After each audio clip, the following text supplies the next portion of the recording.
So it is clear that it's the organization of masses that will stop this. They are able to do that because we're not organized. But they consider themselves that. See, that's what I'm talking about. They consider, and, we had a newspaper, right? One newspaper said, one black woman in Macon was the speaker for all black people in Macon. And that goes to their head. Instead of them standing up denouncing, they take it and project it on the masses of people whom they continue to dictate to the masses that they want. But the only way they can do this is because the masses allow it to happen. No, not allow it to organize. Well, those of us who are serious must go organize. That's why I checked this statement about grassroots organizing. No, there's a lot of organizing going on in this country. I want to make it clear to you. America is more ripe for revolution in 1988 than it was in 1968. It's a matter of networking. It's a matter of coordinating and organizing. Let me give you so many examples. They make it appear as if since the 1960s, the people are less politically conscious than they are today. That's not true at all. If you would look at the right wing in America, use that as your barometer, you will see this is not true. The right wing today are involved in political activities which in the 1960s they called communistic. They picket. And that was the picket, but the right wing has come to legitimize violence as a means of obtaining an objective. Whether against abortion, they burn clinics. When they're against busing, they bomb buses. So, if you're just looking at the right wing, you will see this right wing is far more conscious, but they're far more conscious. There's no question that we are far more conscious. A man was telling me the other day that I have no understanding of the youth, of my youth in this country. I said, really? He said, the youth in the country, they don't know nothing. They're not as conscious as you all were in the 60s. I said, that's not true. They're more conscious. He said, no. I said, yes, they have to be because of our work. He said, they don't know about King. They don't know about Malcolm X. I said, that's true. But you can't put them on the back of the bus. Once it's been trained, it doesn't go backwards. If you will look on every level, our consciousness is advancing. I was telling him, I said, our consciousness on Africa is advanced tremendously. He said, no. In the 1960s, you couldn't hear an African name. There wasn't a brother or sister born on the continent. Today, no African America has not heard an African name from a brother or sister born in the planet. Consequently, everywhere. When I was a student at Howard University in the 1960s, Kwame Nkrumah was open imperialism, shaking the world. And very few Africans in America knew the name of Kwame Nkrumah. But very few in America do not know the name of Mandela. Everywhere we're advancing. America's more right revolution than ever before. In the 1960s, the right wing was supporting the government. As a matter of fact, if you used to speak out against the war in Vietnam, you weren't so much worried about the FBI and the CIA, but the right wing was coming with guns to get you too. But today, the right wing is not calling for maintaining the status quo. They too are calling for change. Since the right wing is calling for change, the left wing must have changed. They don't want the same change, that's clear. But since both are calling for change, the possibility of change becomes easier. The objective conditions are here for all to see. There are 3 million homeless people in this country. Consequently, that didn't exist in the 1960s. People are not looking, but it's these material conditions that decide the reality of life. And everywhere you look, America is more right for revolution today than it was in the 1960s. America is weaker today than it was in the 60s. And not only that, the people in America themselves have no faith in their governments as they did in the 60s, which represents the capitalist system then. And it started with none other than Kennedy.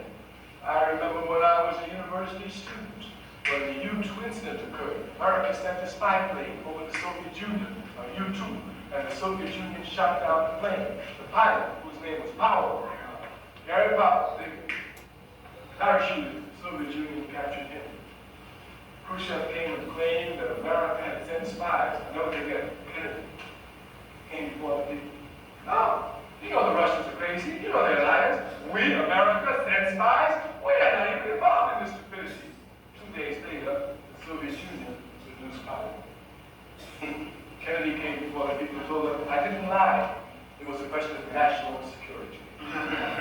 Just a couple of months later, when the same problem occurred in Cuba, when the CIA invaded and Castro said the CIA did it, Kennedy came once again before the people of America. No, everybody knows Castro's a crazy man. Who will do this? 2 days later, Castro presented all the documents that the CIA and their arrogant stupidity took in with them. Kennedy came again before the people and said he didn't lie, it was national security. So from him all the way down to Reagan, we know presidents don't lie. National security.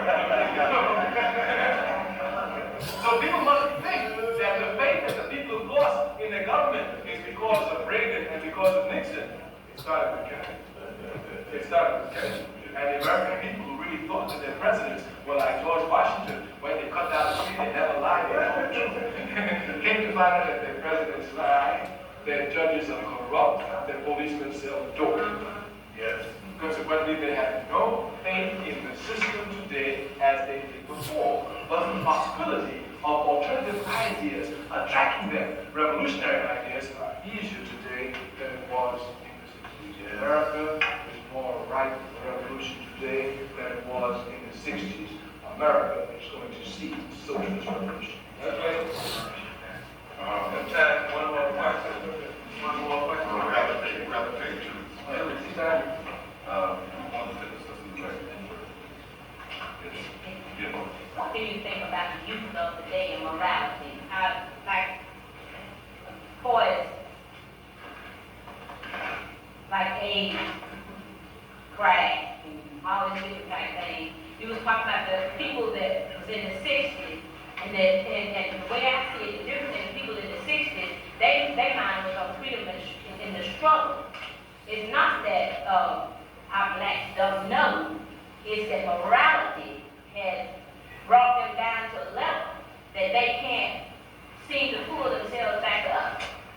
Because AIDS supposedly is news reported. U.S. World reported is the #1 killer in New York of black men. AIDS. That's right. And they said it's a threat.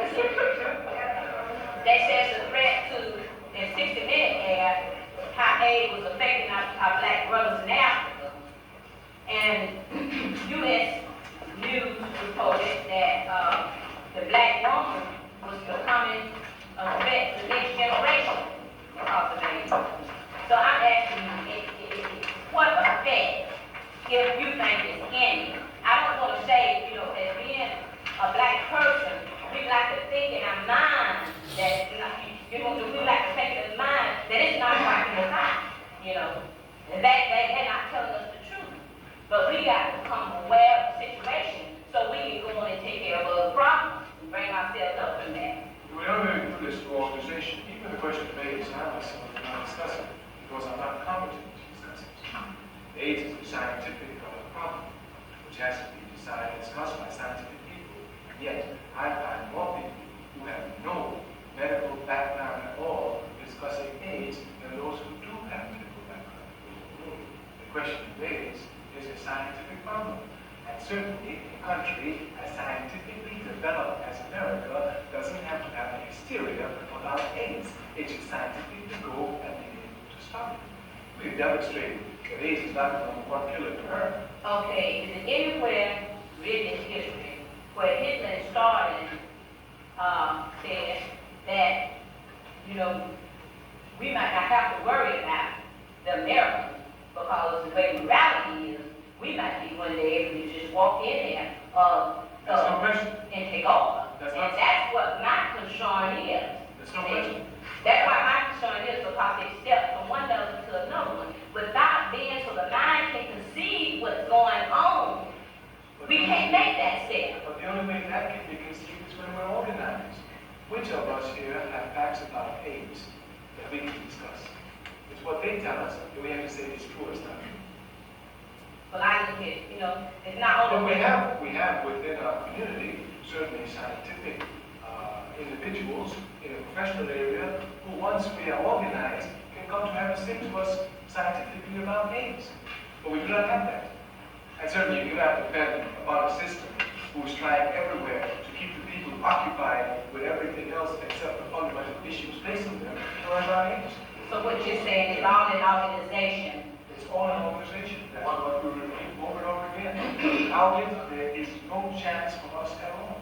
We are at the mercy of once you're disorganized, you are at the mercy of organized forces. One more question.